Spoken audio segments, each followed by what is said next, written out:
यार तोड़ दो। बोला बोला काहे करे जा, मिलल हमसे छोड़ दो। बोला बोला काहे करे जा, अरे बताओ करे जा। सुनो का हो? अरे हमसे यार तोड़ दो, मिलल हमसे छोड़ दो।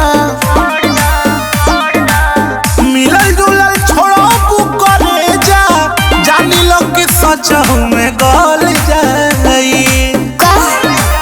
पापा जी तो खोजे लगले जान हो लही कावा, लागता ससुराबा चल जाई। ऐसा मत कहो। पापा जी तो खोजे लगले जान हो लही कावा, लागता ससुराबा चल जाई। अरे तो हम कैसे रहो?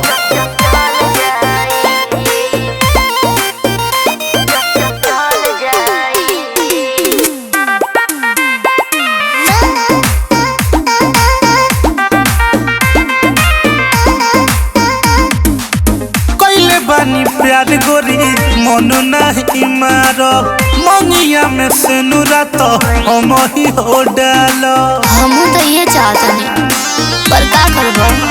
हमार बतिया करे जाहो सुन लो साफ साफ, हम जाइब नहीं कबो अपना पापा के खिलाफ।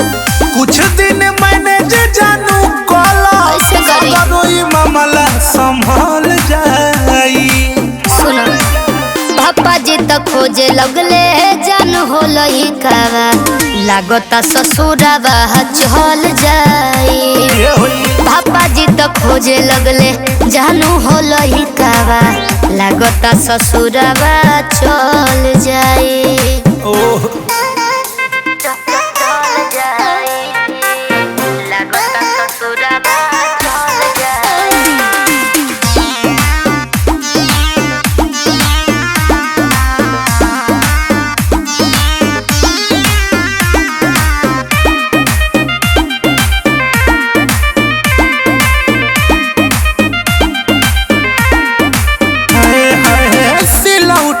प्यार गोरी लोढ़ा से कुचलू, प्यार कोइला से पहले पापा से न पूछलू। अब ज्यादा का करबो? अरे का होई हमार? माफ कर दो अभिषेक, हम कुछ ना जानतानी, पड़ गईनी लब के चक्कर में कह दिहनी नादानी। हई हम टोनी के संगतिया, लाला से तहरा न टल जाई। तो सुनो पापा जी तो खोज दिहले जानू हो लही कावा, लागता ससुराबा चले जाए।